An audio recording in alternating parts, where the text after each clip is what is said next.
Welcome to the Geekcentric podcast, and welcome to our watch club for Marvel's Miss Marvel. Yo, it's Nightlight!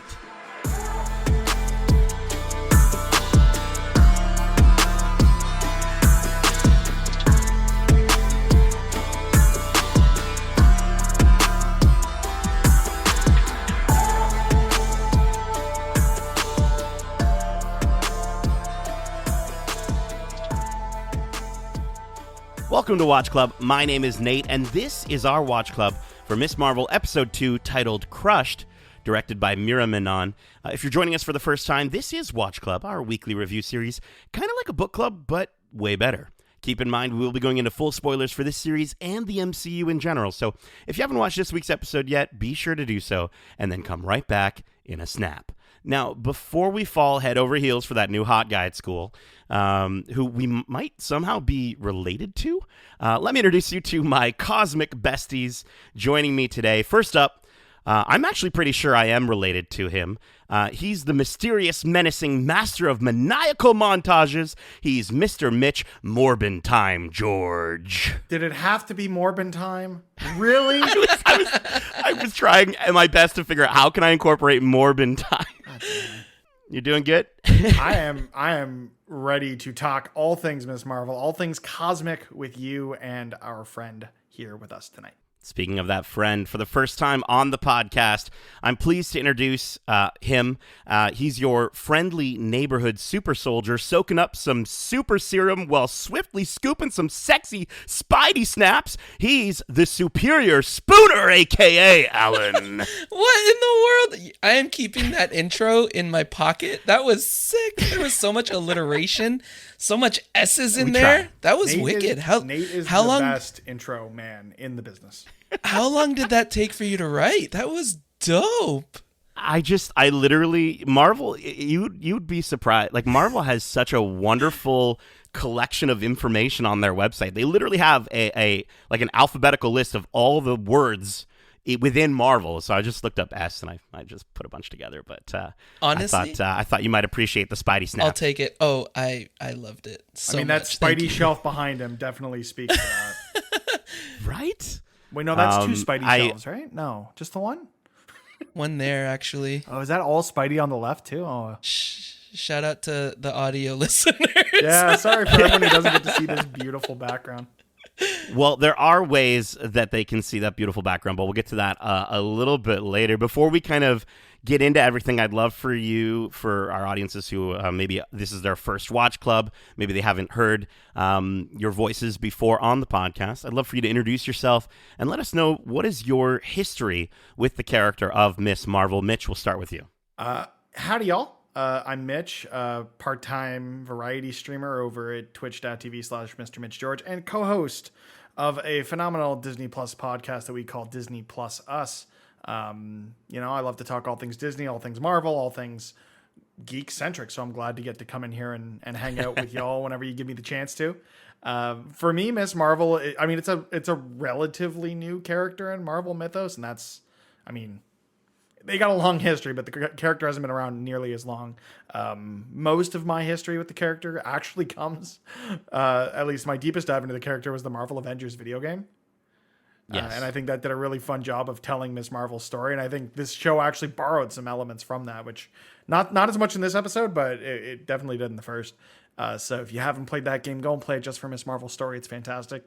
But I went and I caught up on the Miss Marvel run that launched the character way back when with it is real good. Shout out Marvel Unlimited. Reading a lot of comics these days to catch up on all this Marvel goodies. That's some of the most fun moments I've been having recently with these Marvel live action series is going back and, I read a bunch of Moon Knight and I've read through pretty much all of G. Willow Wilson's run of Kamala Khan and Miss Marvel. So I'm right there with you though. The game was the introduction for me from Square Enix. Spoonr, what about yourself? What was your first? Well, first of all, who are you? And what was your first introduction to Miss Marvel? Hello, my name's Allan, AKA Spoonr. I am a collector of all things I started collecting. Literally all things. He's got all the things behind him for our audio listeners. I started collecting stuff around like 2006, just all of the superhero stuff, all the Disney, Star Wars. Like Mitch, I am also a variety streamer, but I moved from Twitch. I went to YouTube now. I'm going to premiere on YouTube tomorrow night, actually, as of this recording. And I'm also a newborn YouTuber. I'm not as consistent as I want to be with it just yet, but I'll get there. As for Miss Marvel, also like Mitch, very new to it. I didn't deep dive too much into her character, even with her long run in the graphic novels and such. But yeah, most of my exposure was from just volume 1 of Miss Marvel, just to get her origin story, just to see what was up, you know what I mean? And also I played Marvel's Avengers as well and fell in love with her through that storytelling. Very cool. Very cool. Yeah, it's that game, I'd never finished it. I played a little bit of it, and then so my majority of the understanding of Kamala Khan is from the comic books, and I think this show and this series, at least in these first 2 episodes, has done a really great job of bringing over a lot of that stuff, and we might get into a little bit of it as well. As someone who, I don't want to say made the mistake of, but as someone who put over 150 hours into that game, I would very much recommend at least finishing that story. I think the story is really well done. Beyond that, yeah, it's hit or miss, I think, just from a general gameplay and content perspective. I think they've done good things with it, but I know it's not for everyone. But that story it's a story. It's a real good story. I've always said that game was worth full price with just I that paid story full price alone. like 3 times over on that game, and still want to go and get all the achievements in game and the Game Pass version just because it's on there. But I can't bring myself to do it. You heard it first. You heard it first, Square Enix. When you put it on Switch, Mitch is going to buy it again. No, he's not. 'Cause it'll be a cloud version. I'm not about that. No clouds. Here. Well, listen, before we get interrogated by the DODC, let's get into this episode. We start off with Kamala entering her school to the tune of Feel So Good by Mace and Puff Daddy, as we see Kamala strutting, she's got a newfound confidence now, and she finally has superpowers. She psychs out a guy with a basketball. She corrects her teacher's pronunciation of her name, and she pushes 2 lovebirds away from her locker while reminding them of the joys of wireless headphones, until she bumps into Kamran, the new hot guy in school, and she's instantly smitten with him. Bruno, Nakia, and Kamala walk into the school cafeteria to see Zoe Zimmer. She's describing her harrowing experience. Just absolutely, she's so overdramatic with it, from AvengerCon, and she names the hero that saved her. She calls her Nightlight before announcing that she's having a party to celebrate the fragility of life, and she invites Kamran, and then Kamala instantly changes her mind about attending. So guys, let's talk about this opening and Kamala's and our introduction to the character of Kamran. Can we Feel So Good? Oh my god, what a banger. Mace featuring formerly Puff Daddy, Feel So Good, Bad Boy Entertainment. Oh my god, the music in this show alone, so special. It's so good. I can't wait for the Mondo soundtrack. Why did you have to Why did you have to say that? Because now I'm gonna have to buy it. Oh, me it's too. Happening. Me it's too. Happening. I'm copying. Copying. I hate to deviate us, but we were just talking about. I was in a record store last weekend, and they had the Mondo vinyl for Marvel's Avengers, and I was this close to paying far too much money for that soundtrack on vinyl. But I held my ground. I didn't do it. But the Aladdin soundtrack on vinyl definitely delivered today. So there you go. I'm seeing Mitch. I'm picturing you walking out of that record store with a brand new shiny record, like how Kamala has this confidence. I love this confidence that we see in her. It's completely the opposite of episode 1.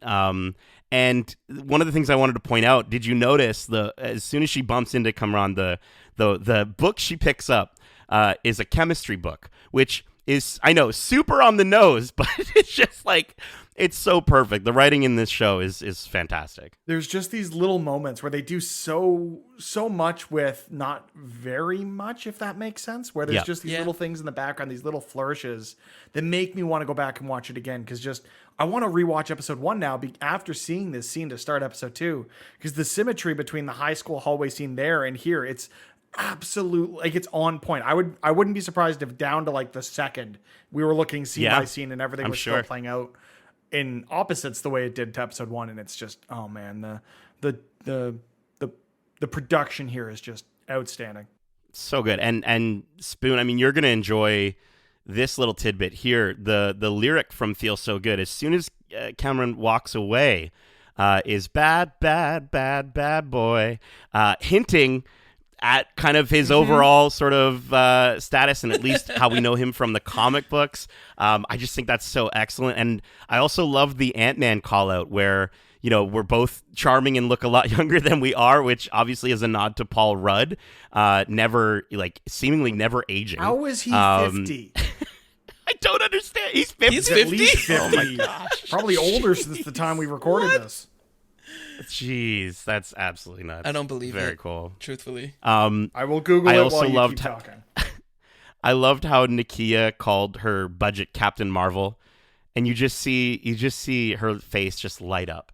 Just Kamala's little face. She's like, "Thank you." Like, it's just so lovely. Update. I was off. Paul Rudd, born April 6, 1969, is 53 years young. Jeez. Holy smokes. Wow. Does not look like it. Does not compute. My brain can't do it. I look older than this man. Yeah. I think he's a daywalker. I think Blade should get on that. I think something's going on there. I also just wanted to shout out the callback that at least I felt it as a callback. One of the moments that sort of really stood out for me, because I was in my feels about it in episode 1 when Amir is, you know, kind of throws that sloth baby at Kamala, and he's like, you still need this order. She's like, I'm not 12 anymore. And then as soon as he closes the door, she quickly turns on a little nightlight. And I love that that's now what she's being called in this episode. They're calling her Nightlight. That's brilliant. And I was like, That's yeah, brilliant. I sleep with. Do you guys sleep with a nightlight? Do you ever? For me, it's not a nightlight that I need, but white noise for sure. Actually, when I was a bit younger, I suffered sudden severe hearing loss episode and actually lost 98% of hearing in one of my ears. Jeez. Fun fact. Damn. Yeah. So since then I've had tinnitus in the ear. So for me, I need noise to fall asleep, but there are like at least a dozen or two nightlights in this house because my wife enjoys having those. So she doesn't yell at me when I bump into things going to the bathroom in the middle of the night. Yeah, I used to use a nightlight when I was a kid, but now it's just like there's light emitting from the moon nicely through our window, so I can't do the whole pitch black thing. I know some people need the pitch black for proper sleeps, but no, I'm good. I need a little bit of vision. I love that. A little bit of moonlight. All right, well let's keep going here. Kamala and Bruno head back to the theater department to check out her new powers, where they realize Kamala could use some training. So obviously cue a training montage, where we see, Mitch, you're going to love this. Kamala is inspired by Bruno, who's playing a game on his phone using an Xbox controller. Did you see what game it was, Mitch? I did not. What was the game, Nate? It was New Lucky's Tale, I think is what it's called. Yeah. You know Super that one? It's like a Lucky's Tale. platformer. Yeah. Super Lucky's Tale. That's it. So obviously, you know, she gets her inspiration for like the hard light platforms. We see her name the power hard light, and she also, you know, kind of they discover the power comes within her, and then finally, Spoon, I gotta ask, was that them reenacting that famous sad scene from Endgame? Is that what was actually happening there? When she's like holding on, and he's like, "You have to let me go." Oh, like, was that moment?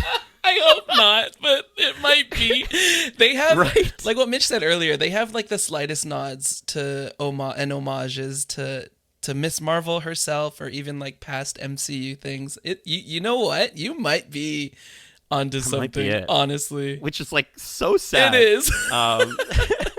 But then we see Nakia and Kamala rush up to the mosque, where we learn that the women's section of the mosque is not as well kept as the men's, and we see Kamala convince Nakia that she should run for the mosque board, which she disregards until she discovers that her shoes have been stolen. She agrees to run and then informs Kamala that she has to be her campaign manager. Kamala returns home and surprisingly gets permission from her mom to go to Zoe's party. Kamala is tricked into drinking orange juice with vodka, and I love how she immediately thinks she's drunk until she sees Kamran jump into the pool and then slow motion walk out. Both Nakia and Kamala are entranced by him until the cops show up. They swiftly escape back to Cameron's car, where Kamala and him instantly bond over Sweatshop Boys and Bollywood. She returns home. She does like a dancing thing to the fridge. She grabs a Capri Sun, so good, and she heads straight to her room where they continue to text each other the entire night. So in this, obviously in the first episode, we saw more of a focus on introducing Kamala's friend Bruno. I think this episode focuses a little bit more on Nakia. And then I also wanted to call out, did you notice anything interesting that happened at the pool party? I actually want to jump back a bit because I think we might have glossed over something very important to this show and something that'll probably come up later. When Bruno says that the bangle unlocked something within her, I was very worried coming into this show that it was very much going to be the case of, oh, she's going to lose the wristband and her powers will be gone, but she'll still be super on the inside and, be a good person and be able to save the day without her powers. And I don't know if we're going to get that, which I kind of like, that this was just kind of like a latent thing that awoke something within her, which does harken back a little bit more to her inhuman roots in the comics, which I really liked, because the fact that they have changed her powers, I get why they did it. Because Mr. Fantastic has never looked good in live action. Don't at me. So I love the way the hard light looks and the sparkles and all that stuff. So I'm glad they've done this, but I'm curious to see where this goes with the bangle versus the power coming from her. Totally. I loved getting a new freaking training montage for just a young little kid who's trying to discover herself and trying to learn her new powers. It's so refreshing, honestly. It's Kamala Khan is just so freaking refreshing. We really haven't had that kind of montage either since Andrew Garfield's Spider-Man, right? Because Tom Holland's Spider-Man's like, oh yeah, he's already doing his thing. He's friendly neighborhood and he's doing backflips. We really haven't had that, oh my God, my powers, what do they do? And it just, Ms. Marvel feels so much like a young Peter Parker in my mind of being that, fresh-faced fan of these abilities and getting them and the whole training thing. It's so fun. Her doing her superhero landings. It's so bad that it's good. Oh my God, I love it. Oh, it's so good. And not to jump into the other camp here, but it actually reminded me of Shazam a little bit as well. Oh, absolutely. With the training montage there, and just how lighthearted it was, and how fun it was, and again how they might have been reenacting one of the saddest points in history. But I love Nakia or Nakia. I'm gonna go back and forth on the pronunciation, but she's a perfect translation from the comics. I love how she's instantly trying to, you know what she's about. She's trying to make her world a better place for her and the women in her community, and that's awesome. She is fantastic. And one kind of neat thing to note in this scene at the mosque, when Sheikh Abdullah is interrupted, we actually see Adil El Arbi, who was one of the directors of episode 1 of Miss Marvel and also episode 6, who we actually got to interview on the podcast. So it was super cool. I was like, I did the whole, the Leonardo meme, oh yeah, I know that guy. I've seen that guy. So that was really dope. That's awesome. Yeah. And then I just wanted to bring up the idea of Kamran's power set from the comics. If you are familiar with the comics, he's got kind of a power set where he can, he emits light, and he's got the power of light, very similar to Kamala in this show. And when you see him slow walking out of the pool, there's a blue mist behind him. Bruno's like, that must have hurt, and he's like, it actually didn't hurt at all, which I think is also part of his sort of power set, is that he can sort of protect himself that way. I was just wondering, do you guys, obviously, do you think that's the direction that they are taking this version of the character? So is Kamran in part of the second arc of Miss Marvel? Could be. I thought he was in the first little bit. I'm pretty sure he's one of the first. He is. Was he actually? I think it's he was the family friend from Texas that comes to visit. That's what it is. That might be in volume 2 that I have. I think it's in volume 2. You're right. It was part of that first run. There's so many volumes. There's so much of it that I've read that I'm like, that's very early on. But no, you're right. It could be. It could be volume 2. Okay. I need to catch up on that then. Totally. It'll be interesting to see if they go that route. I do know. I mean, Marvel has done this thing of subverting expectations with many of their properties. So while I wouldn't be surprised given where this episode ends and the visions that Kamala has been seeing throughout this episode, I would love it if they, subverted our expectations if you are a fan of the comics and are aware of some of those things. But if they do it, cool. If they don't do it, cool. I'm just curious to see where the characters go. Happy to be a part of the ride for now. I think it is going to be really interesting to see if they do just mirror it or not. Yeah, I mean it might make sense for him to also have some sort of hard light power as well, because it kind of reflects on all the origins basically of all of the MCU heroes we've gotten so far, right? Where all of the adversaries have just been an alternate version of the hero. Pretty much. That's true. Yeah, if you think about it. I think and it also just makes sense why why Kamala is so head over heels for him. Like, he's seemingly perfect. He's literally a personification of everything she wants in life. He's a connection to both her new world and her culture. And like, that's the thing that she's struggling with the most in these first few episodes. So I think it's really interesting that like he's just the perfect match for her. And so I'm intrigued after obviously where we end up with him to see what happens. But yeah. Speaking of the powers though, what did you guys think of the name Hard Light? Yeah, I like it. I don't know. Was that never? I'm trying to think if that was ever. Well, it wasn't, right? Because in the comics, really, she just has the embiggen and the stretching and the. So this is the hard light term is very new to me. It's okay. Yeah. It's all right. It's not as cool as I want it to be, but I'll take it. I'll take it. Yeah, I mean, I think they kind of call that out with Bruno just being like, "That's brilliant," like kind of like just being sarcastic, right? Like, "Oh, great, yeah, it's light that's hard. Okay, cool." It's like her getting the name Nightlight from Zoe. Like it's kind of on the nose. Nightlight. I get it. They're a little too obvious in this universe, but I think it's interesting because I'm curious to see if her power set is going to sort of evolve over the course of these episodes, and maybe it'll sort of start this way. We've already seen her make a big fist, make a big hand, and platforms. So she could very well become the traditional embiggen powers that we've seen. But I'm interested. I would love for her to be able to shrink. I think we kind of talked about that on our previous episode, that we would really love to see her do interact with Ant-Man in some way. Would be phenomenal. No super strength though, because you see when she makes the big fist, just hits the ground and she's got to go through this. Okay, True. I actually have to participate in gym class now, which is such a teenage thing to do. And I love that we're getting this story similarly to what we've gotten, at least in Homecoming, to an extent in Far From Home, not so much in No Way Home, of this kind of coming of age story. And I love that we're getting 6 episodes to play with, as opposed to just, beginning, middle, and end of a traditional feature-length film like we've gotten with Tom Holland's Spider-Man. So I'm so ready for the next month of this. Yeah, I was gonna say, like, I'm actually really glad that they decided to make a series with her, because she is so special. Like, even just the actress Iman Vellani, am I pronouncing that correct? That's right. Yeah. She's incredible. And like, you fall in love with Kamala Khan absolutely immediately. I'm like what Mitch said, I'm really excited to spend a few more hours with her as opposed to just one straight up movie. I also just love, the three of us, wear our Canadiana on our sleeves some days, and just seeing another Canadian make their way into the MCU and just killing the way she is.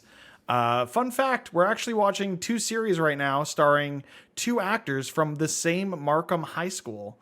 Iman Vellani attended the high school which Hayden Christensen attended back in the day. Oh, that's crazy. Yeah, I remember reading somewhere that she said like, and she even had like the same acting teacher, same or drama teacher. Yeah. And he was like so stoked that he's like, I've now worked with a Jedi and a superhero. Like, oh, that's sick. What a phenomenal thing to learn. I think also I just wanted to shout out poor Bruno here, getting called Brian. It's just at the end there. I was just like, oh no, Brian Bruno is mad. Which actually brings us to a write-in question from fellow host of the show, Justin, who writes in and asks us, he wants to know, which one are you? Are you a Bruno or are you a Kamran? In your friend circle, are you a Bruno or are you a Kamran?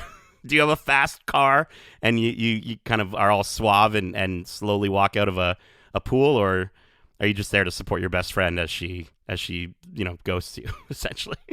as the resident, hey, how do you do this thing with my phone? Or, hey, the TV's not working. Can you fix it? I am 100% a Bruno. There you go. There you go. I dig that. I can align with that. I like to say I'm a bit of both. And I'll just stick with that. You know what? I've seen a lot of, your Instagram. You're very stylish. So I get that. I get that. I'm blushing? Kamran seems like a stylish guy. You seem like a stylish guy. I get it. Very cool. And Justin, you already know I'm a Bruno. Whatever, dude. Okay, so let's keep going here. Back at school, Kamala runs to the bathroom to hide her glowing nose. And her and Nakia share, honestly, one of the most beautiful moments I've seen from these live action shows, where they just discuss how difficult it was for Nakia to come to the realization of who she is. And they share a couple of I love yous, and it's just it's just gorgeous to see this relationship between these two young women. And then Nakia gives Kamala some stuff for her date with Kamran. And then Bruno learns from guidance counselor Wilson that he's gotten into the school of his dreams, Caltech, but Bruno is hesitant to instantly accept it. He finds Kamala outside of school, where he asks her about training, to which she responds with telling him that she's going on a date with Kamran, but he still is invited to Eid. And then during the date, Kamala and Kamran are discovered by her brother Amir and his fiancée, but Kamran pretends to be their cousin from Pakistan, pretending that his British accent was just a bit, which was that quick switch. Shout out to that actor. That Such quick switch between the Pakistani and the British accent is so good. It kind of that was the moment where he could do that so quickly. I'm just like, oh, there's something you're not telling us. You're not exactly what you say you are. And it kind of rubbed me the wrong way. But he's a good, you can't trust actors, dude. But speaking of actors, we get this great exchange where they're talking about, oh yeah, my mom's obsessed with Kingo. Oh yeah, my mom's obsessed with Kingo Sr. Yeah. And it's the same guy. And we're talking about Eternals. And Eternals is one of those movies that I will go to bat for every time someone says something to knock it, because I love that movie. Dude. I don't care what people say. I had a blast with it, because it was just, again, similarly to this, it's doing something different in the MCU, and I love that. Yeah, Eternals is super underrated. Absolutely. I think it's again, my favorite thing about these movies between Marvel and between Star Wars is that we get to play with different genres. And so the times when they really push it and they really push their audience to say, hey, listen, this is still going to be the Marvel universe, but it's a different genre. That's totally fine with me. I think Eternals did that. I think this does it in this, Disney afternoon show very well. And so, yeah, man, I totally agree with that. I mean, just recently we had Doctor Strange do it, so it's not something that they're shying away from. Captain America: The Winter Soldier is one of my favorite spy thrillers I've ever seen, but it's still a Marvel movie.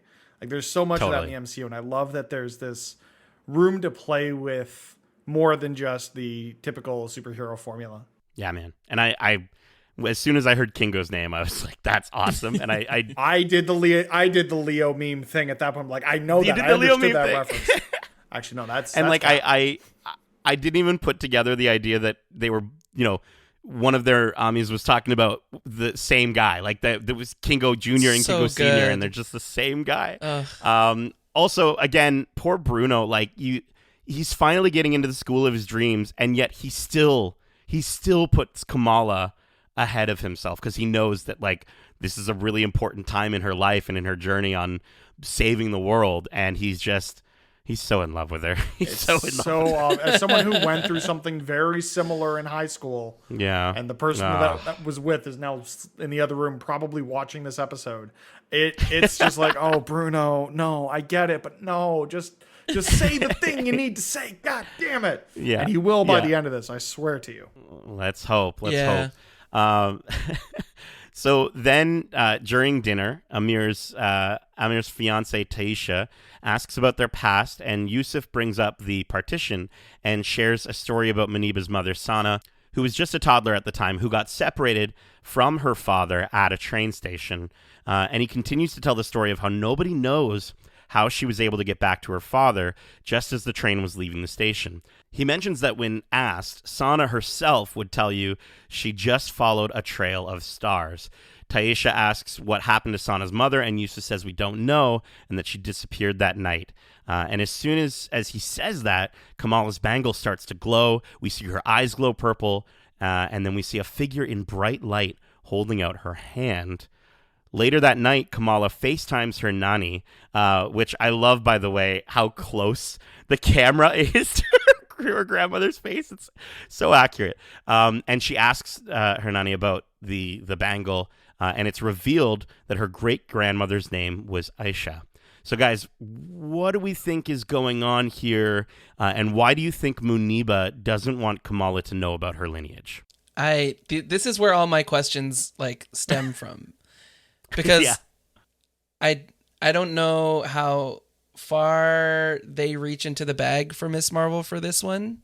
Are they referencing comics at all at this point, or is this just because you guys have read more than I have for Miss Marvel and are more familiar with her story? But this is very different from what I've seen, this is I have no idea where they're headed with this. I know there's something that's hidden. There's something there where great grandma has done something wrong, quote unquote, and I just need to learn about her. I have theories. So far, we in the comics, I don't believe we do get any sort of confirmation that it is directly tied to her lineage, but there are some moments in the comics where we do get to actually go back to Karachi and see these events sort of take place. Not the story necessarily about the grandmother finding her way with a path of stars or whatever, but we do get a little bit of that history. For me, it's just the idea that there's a line where Muniba, Yusuf says, that's why we moved to America, so that our kids can be whoever they want to be. And Muniba says, well, almost anything.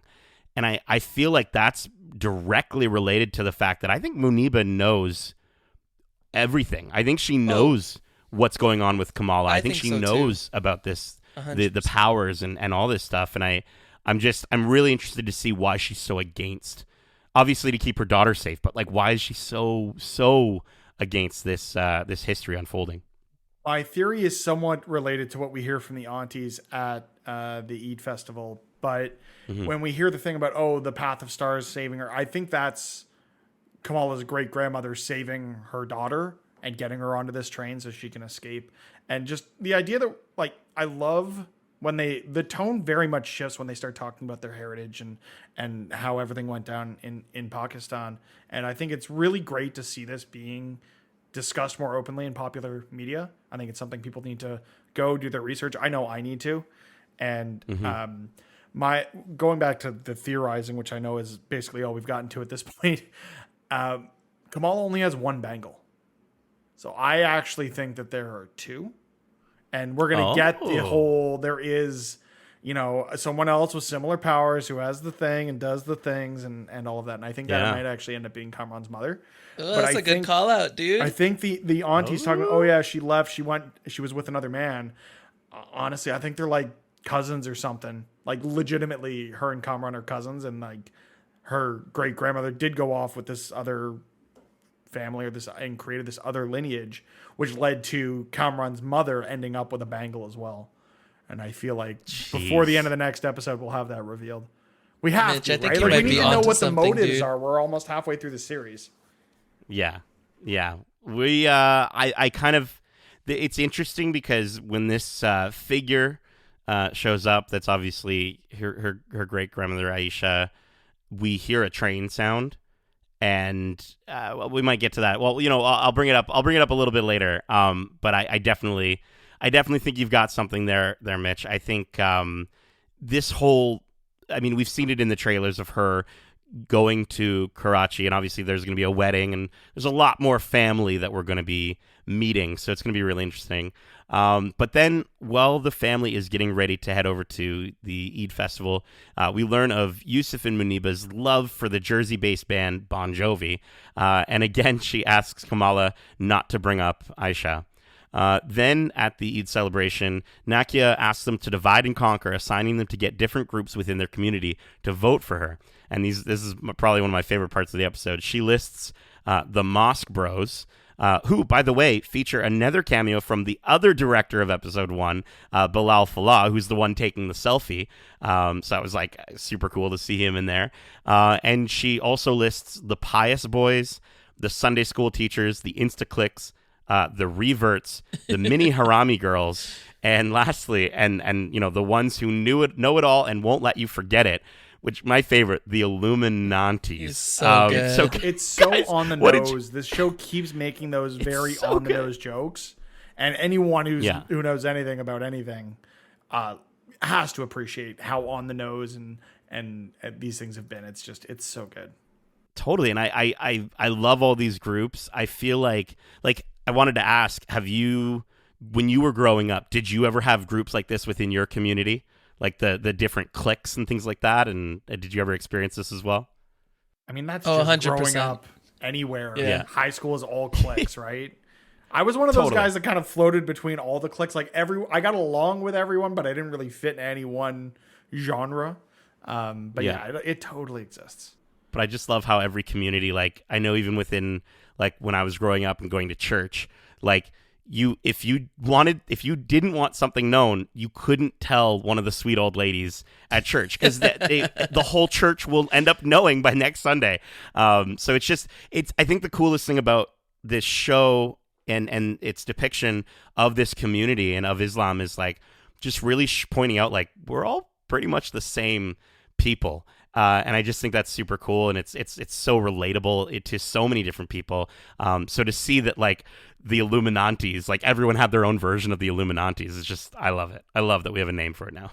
And like you said, seeing other cultures presented in media the way it is, and having people not be okay with that, or even seeing things like review bombing movies or shows based on representation from cultures you don't like or don't agree with, or representation of the LGBTQA plus community. Like, there's nothing wrong with expanding your horizons and understanding that everyone else's story isn't your story.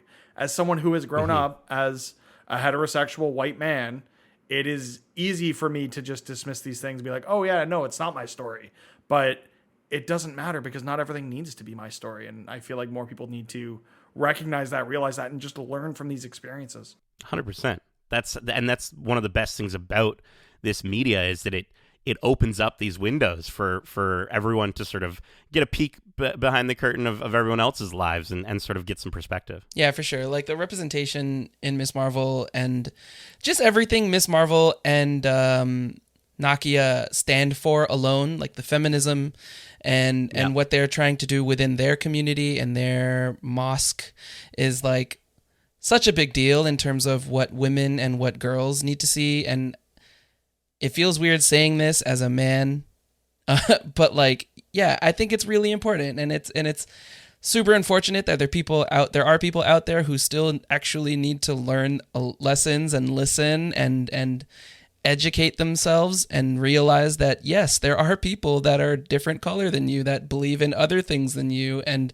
just want to live their best lives just like you. This show, I think, came at a really good time, where people are, just to give a little bit of love to the rest of humanity. They're slightly more open-minded nowadays than they were even just last year alone, right? Or 2 years alone. But like, yeah, that Miss Marvel and what this representation means to the world is pretty big. Totally. And I mean, Disney, if you're listening, if you're not already coming up with some sort of campaign charity thing for like everyone buys a vote Nakia pin already, where like the proceeds go towards like mosque rebuilding or something like that, like let's go make that a thing. Because as soon as I saw that little pin that she dropped, I'm like, oh, I gotta get that Even pin. The posters are sick. Oh, they're so dope. As someone currently wearing an Al's Toy Barn t-shirt, I am still absolutely bitter over the fact that Disney closed all their retail stores in Canada, because international shipping is not fun. And I need to get some friends together and do a group order, because it's so bad, but I want it so bad. We'll make it happen. Just let me know when the Nakia pins come out, and I'll make it happen. So then we see Zoe in an interrogation room with Agent Cleary, who we got in the sort of the end credit stinger of the last episode, where he kind of pretends to be one of her subscribers, and she's like totally stoked by it, like who wouldn't be, until she realizes that he's absolutely just lying, and he's trying to pull more information from her about what he describes as an attack from an enhanced individual, and continues to question her and what she knows about said individual. And then Agent Deaver comes in and questions Zoe on the individual's ethnicity, asking if she was Latinx or South Asian, to which Zoe kind of accidentally glances over it at them, and Agent Cleary asks her to respectfully search every temple, community center, and mosque. So, guys, what do we think is going on here with these DODC agents? Like, why are they after Kamala? First, before we get there, the whole good cop, bad cop routine that they get to here is pretty uncomfortable. And I think that's the right way to write this kind of authority that we don't know all that much about, because it is a real representation of how police will treat someone who, doesn't look like them. Unfortunately, there's been case are of color. Again, it's things are improving, but there's still a ways to go. So yeah, that was uncomfortable to have to watch, but I think it's good to feel that, because that is the way that we should be reacting to behavior like that. And I'm hoping that that was the original intent, as to why it was written that way. I still don't know why Damage Control is on the hunt for Kamala. Maybe it is. It's hard to know, right? Because like they did the whole thing with Spider-Man and No Way Home, so it is kind of just like trying to shut New York supers down, because I mean the Registration Act is still a thing, right? Like that never got repealed. That's still realistic. So maybe that is just kind of their mandate of, register unregistered supers. Yeah, I'm still under the impression that one of them might be a Skrull, and I feel like they're setting up Cleary to be that Skrull, because of the two of them, between him and Deaver, like Deaver seems evil, and she seemed like not necessarily like, she just seems like a bad character, especially the way she's like, oh, I'm supposed to say Latin X now, and it's like, yeah, okay, yes, you are. And so I feel like, especially the way, and you hear when Agent Cleary sort of brings up the idea of like searching a mosque, he has like a deep breath beforehand, and he tells her to be respectful. And obviously, in our real life, since 9/11, mosques have been kind of under the watchful eye of the FBI, unfortunately, and so he brings that up. And so I feel like, a truly evil character wouldn't care for those sort of things. He wouldn't bring up that aspect of being respectful. He'd just say, get the job done. So I feel like he's actually a Skrull. I feel like he's actually one of our good Skrulls. I don't know. I want him to be a good Skrull boy. Are there good Skrulls? I mean, I guess we'll find out. They've seemed pretty good. Yeah, they for seem now. Kind of nice. For now. Oh no. But yeah, no. Damage Control is totally up in the air for me. I truly don't have any sort of inkling other than them wanting to find her, but like sort of threaten her because, they want to capture her for some sort of reason. I've got nothing on them. We'll have to see.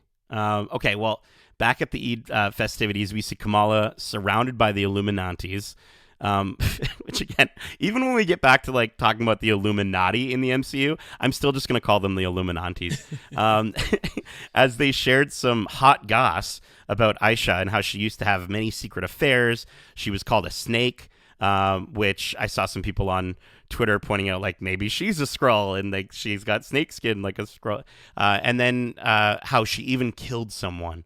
Of course, this gets interrupted by some dumb idiot kid who starts falling off of a tower while trying to take a selfie. We see Kamala spring into action as she changes into her Captain Marvel cosplay, and someone shouts out, "Yo, it's Nightlight!"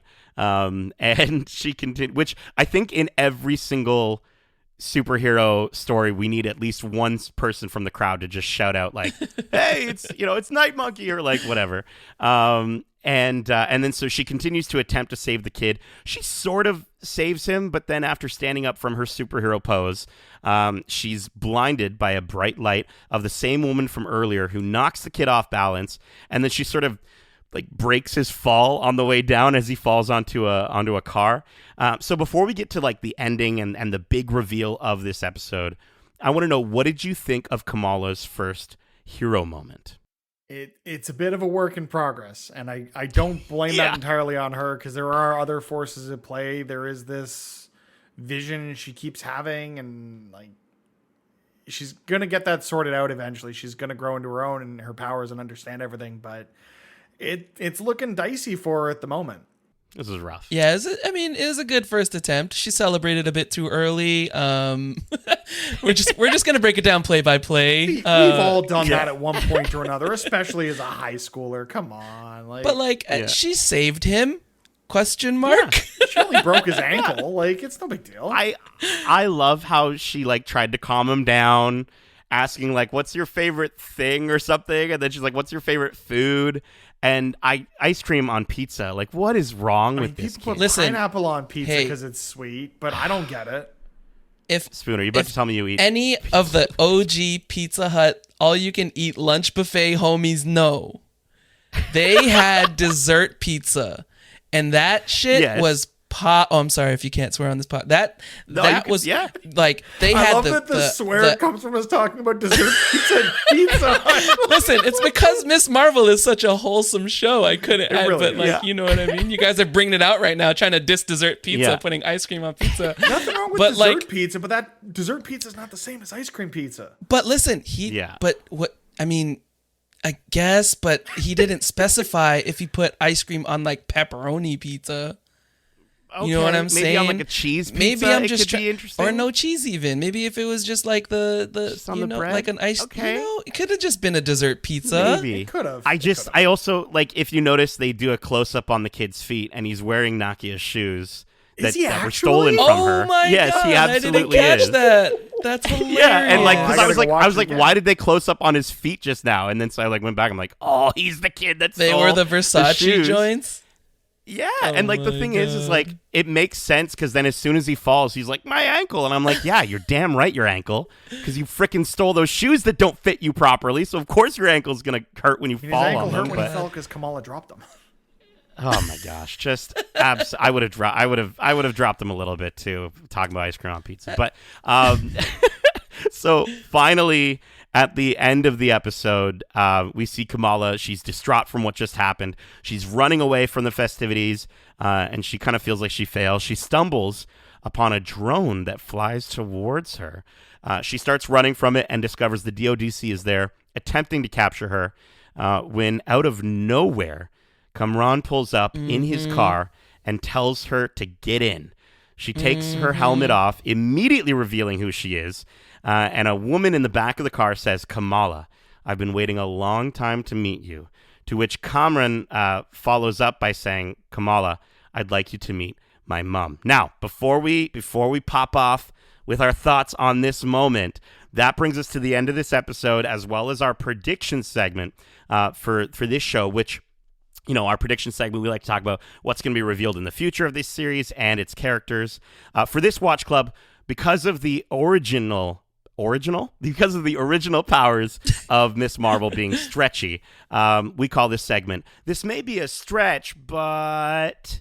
So when you do your prediction, you have to start it with, this may be a stretch, but... Mitch, why don't you stretch out first for us? I already did. This may be a stretch, but Kamran's family is related to Kamala's. Like, there is a shared lineage there that traces its way back to the partition that was discussed at length in this episode, the partition between India and Pakistan back in the 40s. Yeah, which is weird. Does that mean, so is he like her cousin, her uncle? Like, what do you think is the deal here? See, I'm not making any weird incestual predictions here. If Kamran's mom might be the stepsister to Kamala's mom. Oh, okay. Just thinking of lineage. That's what I'm thinking as well. Yeah. It's like a half sibling situation kind of thing. Yeah. See, I was under the impression that it was the great grandma, that she was Aisha in the back there. She kind of, I don't know, like definitely the characters look similar, at least the one from like the thing. Maybe because and this may be a stretch, but Cameron's mom is named Najma. And I was like doing some research, and Najma is an Arabic name meaning star, which there's a villain named Star, apparently, this I didn't know, in the Captain Marvel comics. Oh. And so I'm wondering, not really a spoiler for Volume 2 of Miss Marvel, but there's a character named Lineage who's kind of one of the big bads in that, who works with Kamran. And I'm wondering if this is kind of their replacement for the Lineage character in the MCU. And it would be really interesting because I think that would be kind of neat. Maybe she doesn't age. Maybe she goes all the way back and she remembers everything about Kamala's history. I don't know. Because she says, I've been waiting a long time. I'm like, okay. I feel like that's a bit more of a stretch than I'd be looking for. I think it is. I think to what I was talking about, I think it's a. Yeah. I do think what she saw in her visions was Kamran's mom, but I don't think it's also her great auntie, like her great grandmother. Great grandmother. But I do like the idea of this being the villain and having it be related to lineage and all of that stuff. Because in that Volume 1 run of Miss Marvel, it's like it's a giant anthropomorphic talking bird. So like that does not really fit the vibe that we're going for at the MCU. It would have been really weird, but I would have been for it if we saw Thomas Edison in the fowl or in the feathers. I don't know what you want to say, but we actually called it out on the first episode where above right behind the circle Q is the Edison Electric sign. Yes. And so that between that and there being the same bird in like one of her drawings in the very first few scenes, they're definitely pulling stuff from the comics, but I think they're going to be mishmashing it as well. And I think that's my stretchy prediction. Spoon, do you have any stretchy thoughts? This may be a stretch, but they're just gonna bust out a big anthropomorphic bird. No, definitely not. Definitely not. I'm more of a reactionary content kind of a guy as opposed to sure, okay. Especially because I don't know so much about Miss Marvel. I didn't read the later on graphic novels, so maybe I need to catch up on that and then I can start theorizing properly. But no, I'm in for the ride right now. Also, quick shout out: were those Edith drones? Yeah, I wanted to ask that. They were, right? I think they were. They look like it. It looks like Damage Control. Be like, oh, we'll take that. Thank you. And they just fucking make it. Why don't we have our own space drones? They're like, oh, we'll just paint them black and then go and put from green there, lights on them. And it's probably it. I'm wondering though if it's some because I mean the Damage Control agent. I don't remember his name. Nate, you mentioned it earlier. Cleary. He knows Fury's in space, so I'm wondering if it's just something that Sword has developed and lent to Damage Control. He is a or something. Skrull. Oh my God! I'm saying he's a Skrull. Fury was in space means there's a closer relationship between Sword, which is who I'm assuming Fury is working with in space, and Damage Control. So either he is a Skrull or there is just some working relationship there, which is why I think these are Sword drones. Which you bring that up, and maybe that's the whole idea here. Maybe because that would make sense, right? Maybe they just want into it. That's what I'm saying, dude, and that's how we get to the Marvels. And it's like a twisty thing, and like they're not actually bad; they're good. Wow. And the Marvels releases after Secret Invasion, as far as we know right now. I think right? so. So yeah, I believe so. I do think this is all kind of like to your point. There's Skrulls here at work at play, and that's all going to lead to Secret Invasion, and that's going to lend itself to the Marvels. And Marvel fans are eating good the next couple of years. My brain is thoroughly stretched after that prediction segment, but that is it. Let's get to our overall impressions of the episode and our final score, which we're going to be rating on a scale of 1 to 5 pairs of stolen sneakers. We are. Mitch, why don't we start with yourself? I'm to Spoon's point, I am along for this ride. I am so happy we're getting Miss Marvel live action. I'm so happy we're seeing this character and that other people are getting to experience and enjoy this character for the first time. This is absolutely what I wanted to see this series do, is set up more intrigue, but also lean into that, fresh high school drama thing that we haven't gotten enough of in the MCU, in my opinion. So I'll definitely give this a solid 4.8 pairs of stolen sneakers. So they cut off the toe part.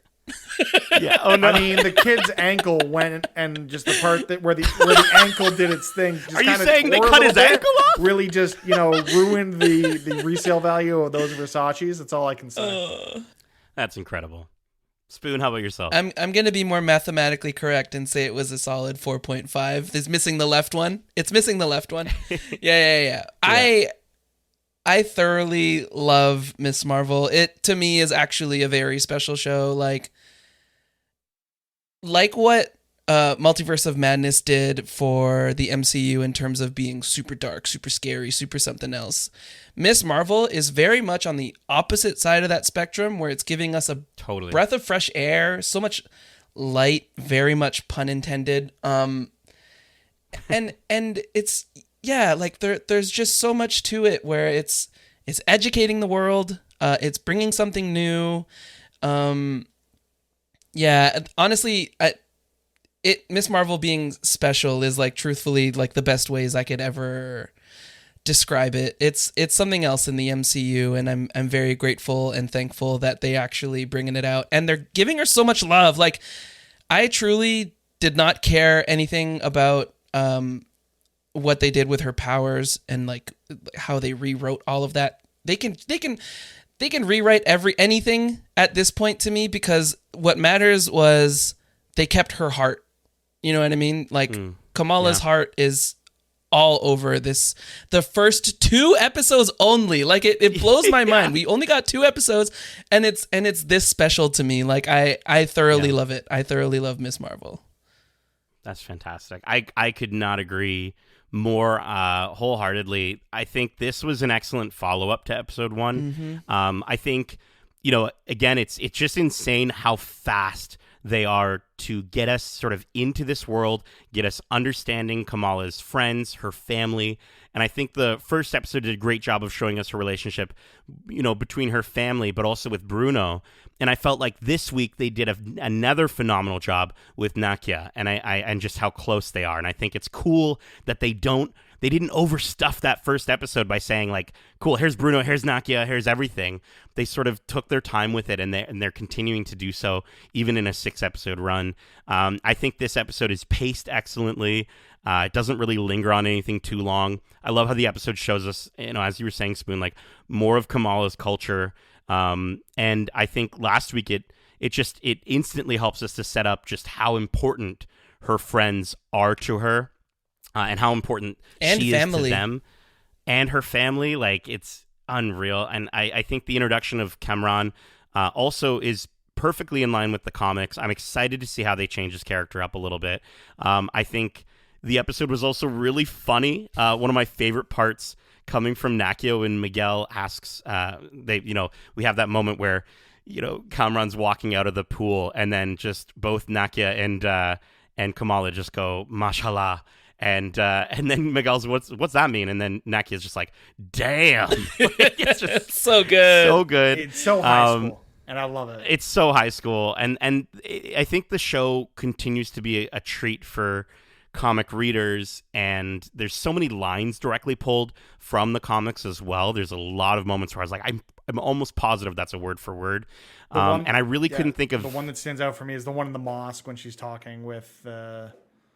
about the speaker system and everything. Like, that's pulled directly from the comics, and I love how much respect they paid to source material there. Yeah. It's so cool. Sorry, and I was just going to say, I really couldn't think of any issues I had with the episode. And if there were issues, I was having too much fun to notice. So I think, just like last week, I'm going to give this one 5 out of 5 pairs of stolen speakers. The show is fire. Okay. Yeah. I need to justify the point 2. And the point 2 is because I know how much of a Marvel nerd Miss Marvel or Kamala is.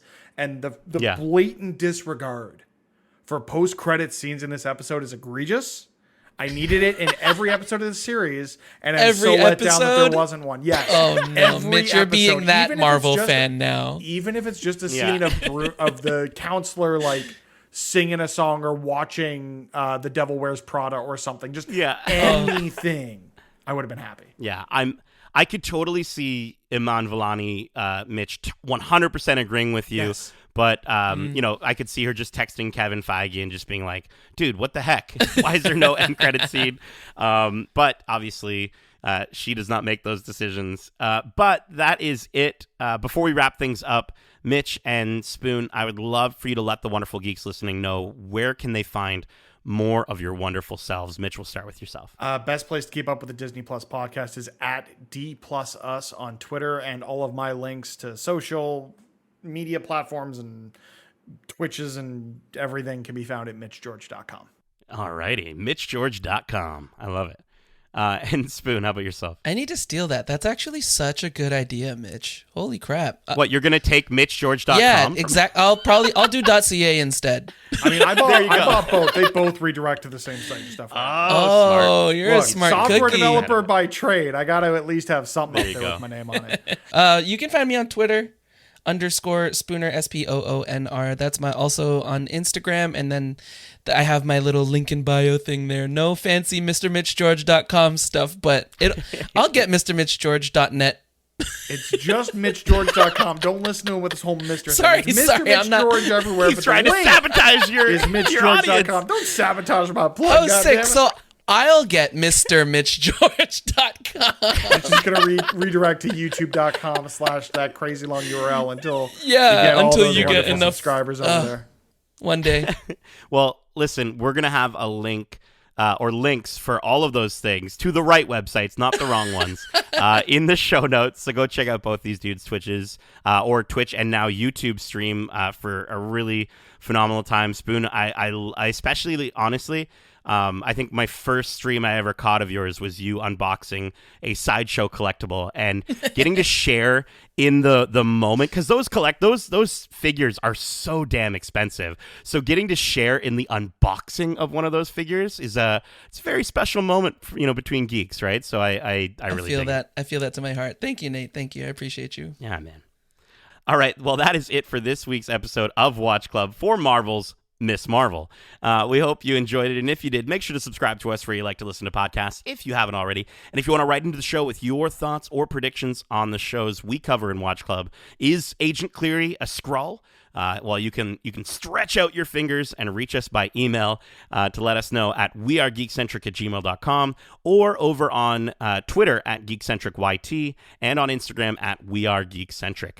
Keep in mind, we have a ton of other episodes covering the latest and greatest shows and movies out now, including our recent spoiler-free reviews for both Spiderhead on Netflix, as well as Disney and Pixar's Lightyear, which we also have our interviews up with Lightyear director Angus MacLean, producer Galen Sussman, and composer Michael Giacchino out now, which I'm still coming down from beyond infinity about just how incredible that was to get to talk to those legendary creators.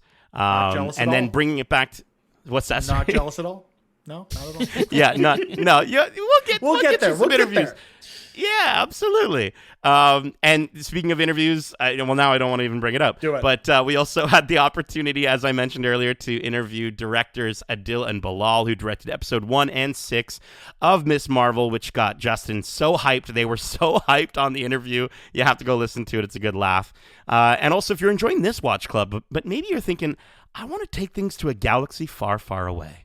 Well, you can do so, as we are still hosting every single week our Watch Club for Obi-Wan Kenobi, which the penultimate episode just happened, and oh my gosh, that was fantastic. It was a ride, so I can't wait to talk about that more and to see where they go with the finale. And lastly, speaking of Star Wars, we have our weekly This Week in Geek episodes where we break down the latest trailers and news every single Wednesday, with our last episode out where Darcy and I share our experiences from Star Wars Celebration while we were in Anaheim. We geek out over all the incredible announcements, as well as some details from trailers and footage that still hasn't even been released yet that we got to see. So if you want a little sneak peek into the future of Star Wars and Star Wars animation, definitely go give that episode of This Week in Geek a listen and give those episodes a 5-star review if you don't mind. Mitch, Spoon, thank you so much for joining me. Thank you. For today's Watch Club. This was awesome. And as we say, Cosmic.